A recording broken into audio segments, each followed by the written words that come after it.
ସାଙ୍ଗମାନେ ଆଜି ତୁ ମୋ ଆଖିର ତାରା ସିଲେରେ ଦେଖନ୍ତୁ ତରୁଣ ତପସ୍ୟାକୁ ଲାଇଫ୍ ପାର୍ଟନର କରିବା କଥା ଶୁଣି ବବଲିର ମୁଣ୍ଡ କିଛି କାମ କରିନି। ସେଥିପାଇଁ ସେ ସେଠୁ ଚାଲି ଆସେ ଆଉ ଛାତ ଉପରେ ବସି କାନ୍ଦେ। ଆଉ ଠିକ୍ ସେଇ ସମୟରେ ତରୁଣ ଆସେ ଆଉ ବବଲିର ଲୁହକୁ ନିଜ ହାତ ପାପୁଲିରେ ରଖେ।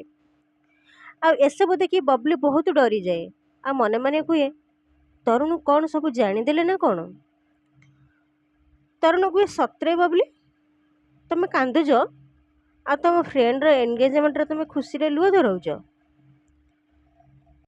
ବବଲି କିଛି ନ କହି ନିଜ ଲୁହ ପୋଛି ସେଠୁ ଯାଉଥିବା ବେଳେ ତରୁଣ ବବଲିକୁ ନିଜ ପାଖକୁ ଟାଣି ଆଣେ ଆଉ କୁହେ ପ୍ଲିଜ୍ ବବଲି ତମେ ଏମିତି କରନି, ମୋତେ ଜାଣି ଜାଣିକି ଏମିତି କଷ୍ଟ ଦିଅନି କି ନିଜକୁ ଏମିତି କଷ୍ଟରେ ଜାଳନି।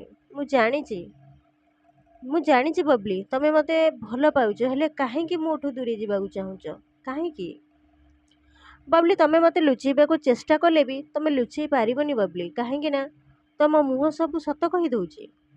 ମୋତେ ଏମିତି ଅଧା ରାସ୍ତାରେ ଛାଡ଼ିକି ଯାଅନି, କାହିଁକି ନା ତାରା ଗଲା ପରେ ମୁଁ ନିଜକୁ ହରେଇ ଦେଇଥିଲି ଆଉ ଯେତେବେଳେ ତମକୁ ଦେଖିଲି ମୋତେ ବଞ୍ଚିବାରେ ଏକ ନୂଆ ଆଶା ମିଳିଥିଲା। ସେ ଆଶା ଏମିତି ମୋଠୁ ଛଡ଼େଇ ନିଅନି, ନହେଲେ ମୁଁ ବଞ୍ଚିପାରିବିନି। Please please Babli. ତାପରେ ତରୁଣ ବବଲିକୁ କୋଳେଇ ନିଏ। ସାଙ୍ଗମାନେ ଆପଣମାନେ ଯଦି ମୋ ଚ୍ୟାନେଲରେ ନୂଆ ଅଛନ୍ତି ତାହେଲେ ମୋ ଚ୍ୟାନେଲକୁ ସବସ୍କ୍ରାଇବ୍ କରିଦିଅନ୍ତୁ ଆଉ ଛୋଟିଆ ଲାଇକ୍ଟିଏ କରିଦିଅନ୍ତୁ, କାହିଁକି ନା ମୁଁ ଏଇଭଳି ଭିଡ଼ିଓ ଆପଣମାନଙ୍କ ପାଇଁ ସବୁଦିନ ଆଣିଦେବି। ଜୟ ଜଗନ୍ନାଥ।